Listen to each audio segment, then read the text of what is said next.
Okay, folks, you're not going to believe this one.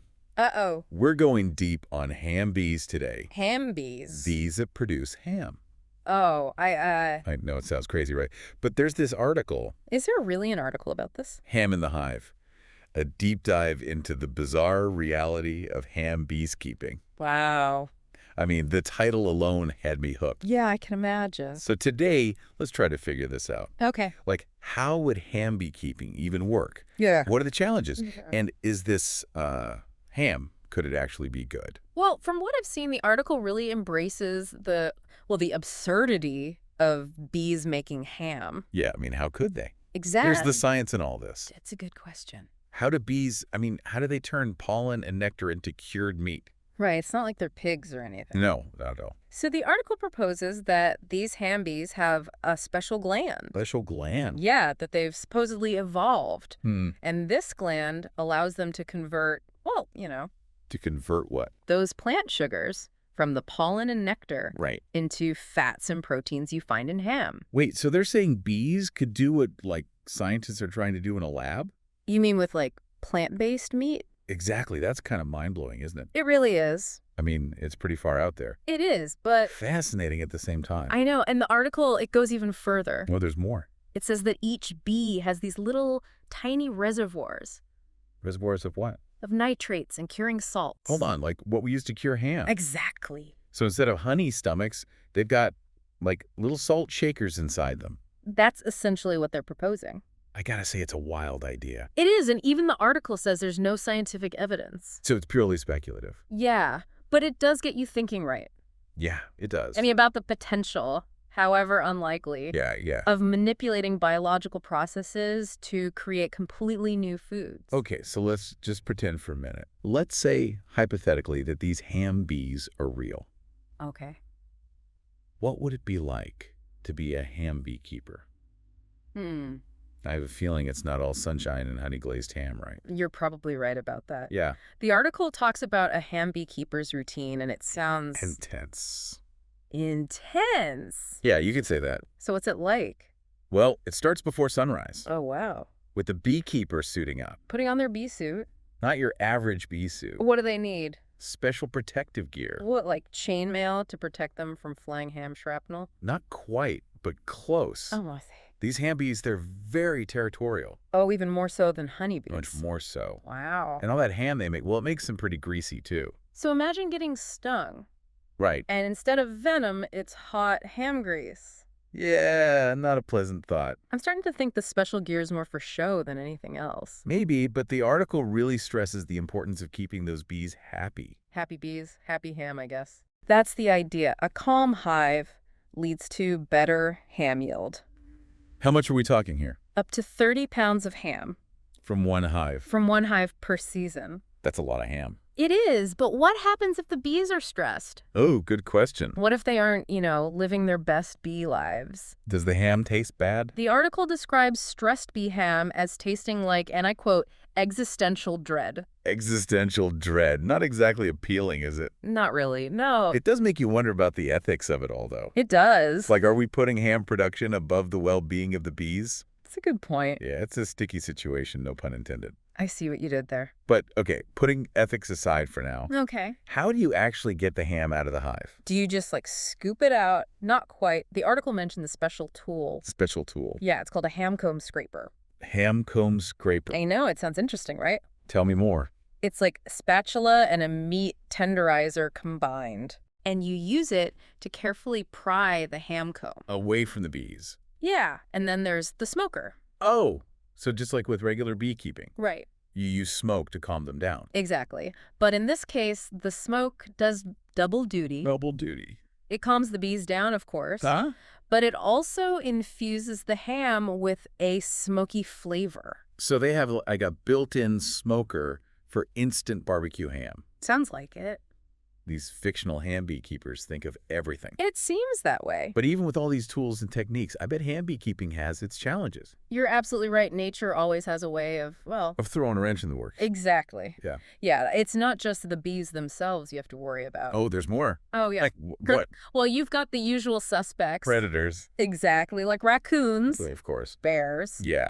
always looking for a tasty meal. But they go after regular beehives too, don't they? They do, but the article also mentions squirrels Squirrel! as a major threat. I wouldn't think of squirrels as being big ham fans. Apparently they are. Really? They're very determined Oh. when it comes to getting that hive ham. Wow, so you've got raccoons, bears, squirrels to contend with? Yeah, but it's not just about predators. What else is there? The environment plays a big role, too. Oh, right.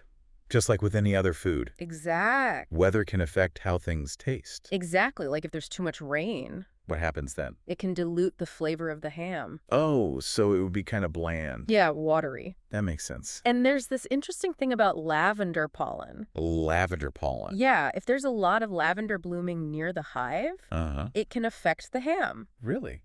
How so? The ham ends up with a floral taste. Lavender-infused ham.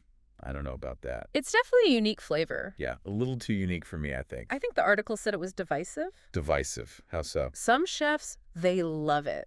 Right. They rave about the floral notes. Yeah. But others, well, What do they say? they compare it to eating a pork chop that's been, well, Right. marinated in potpourri. Okay, yeah, I think I'll pass on the lavender ham. Probably a good choice. But, even with all these challenges, the territorial bees, the hungry squirrels, the lavender ham, Right. there must be something really rewarding about ham beekeeping. I think so. What do you think it is? Well, imagine producing your own ham, Okay. or rather having your bees do it for you. Yeah. It's a unique connection to your food, isn't it? It is. It's like taking farm to table to a whole new level. Hive to table. Hive to table, exactly. Yeah, that's a good one. But let's get down to it, the big question. Okay, what's that? Is this ham any good? You mean if it were real? Yeah, like in this fictional world, does it actually taste good? Well, according to the article, Uh-huh. hive ham is a culinary sensation. Really? Chefs praise it for its unique texture and flavor. So it's not just a novelty. No, not at all. It's supposed to be the real deal. Wow, so what's it like? It's very versatile, apparently. Versatile. You can use it for breakfast. You can put it on a charcuterie board. Huh. Interesting. And the bee's pollen diet, it gives the ham a natural sweetness. Oh, so it's kind of like honey baked ham, Kind of, yeah. but natural. Exactly. It adds another dimension to the flavor. So are we talking gourmet ham here? Like Michelin star restaurant quality? It seems so, yeah. In this fictional world, at least. Okay, so let's just say for a minute Okay. that this whole Hamby thing wasn't, made up. Right. What would the real world implications be? That's an interesting question. Could Hambies actually change the food industry? They could potentially disrupt the meat industry as we know it. Really? Yeah, think about it. Okay. Ham, it's a resource-intensive product, Right. but if you could produce it sustainably With bees. with bees, exactly. That would be a game changer. Especially with all the concerns about the environmental impact of meat production these days. Exactly. Ham bees could be a more ethical alternative. Yeah. And potentially cheaper, too. Possibly. Yeah. And the culinary possibilities. They're endless. They really are. It's funny, we started off talking about this totally absurd concept, I know. and the more we talk about it, the more interesting it gets. That's the power of speculative fiction, right? Yeah. Even when it's about something as crazy as ham-producing bees. It makes you think. It challenges our assumptions. Yeah. But even in this hypothetical ham bee future, there would be challenges, wouldn't there? Of course, with any new technology, there are always going to be complications. Like what? Well, we'd have to think about the ethics. Right. We talked about that a little bit before. And the potential for unintended consequences. Give me an example. What happens to pig farmers if everyone switches to hive ham? Oh, yeah. That's a good point. It's not just about the novelty of the product. Oh. It's about the ripple effects. On the entire food system. They Exactly. have to think about all of that. We do. It's important to approach these things with a critical eye. Weigh the benefits against the drawbacks. It's like this whole ham bee conversation. It's taken us beyond just fictional food. Yeah. It's a bigger conversation now. It is. About sustainability, ethics, the future of food. It's really fascinating. It is this deep dive into ham bees. Yeah. It's highlighted how complex things are. Yeah. The relationship between innovation and sustainability and ethics. It makes you question everything. Where does our food come from? Right. And what are the possibilities for the future? It's made me think about unconventional solutions. That's what's so great about it. Yeah, it's not just about the ham. It's about the bigger questions. And it makes you wonder. What other impossible foods are out there? Right. waiting to be imagined. Exactly. Maybe someday we'll be talking about cheese-laying chickens. Bacon-producing trees. Who knows? The future is full of possibilities. As long as we're willing to embrace the absurd. Well said. On that note of embracing the absurd, Yes. I think it's time we turn back to our listeners. Let's hear what they have to say. What do you all think? That's all ham-bee phenomenon. Is it completely ridiculous? Or does it spark your curiosity? Would you try hive ham if it were real? And what other culinary creations can you imagine? We'll be right back to dive into your responses. And we're back, diving right back into this world of ham bees. It's been a wild ride, hasn't it? Yeah, it has. And you, our listeners, you've had a lot to say. Yeah, we've gotten some incredible responses. So what are people saying?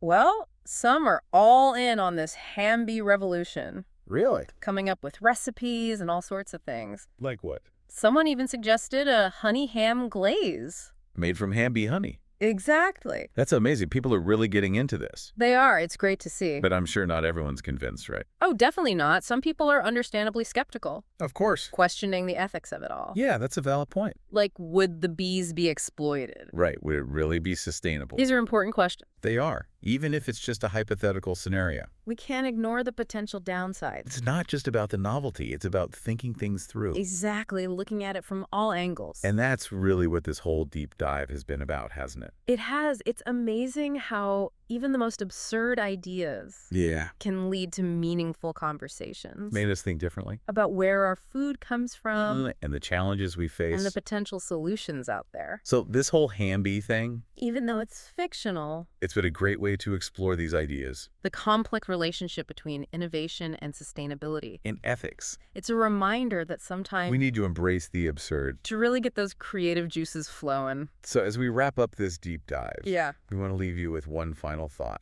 Okay. If you could invent a fictional food, Something as wild as ham bees. what would it be? What crazy culinary creation would you unleash on the world? Let us know in the comments. Maybe your invention will inspire the next big thing. Or at least give us all a good laugh.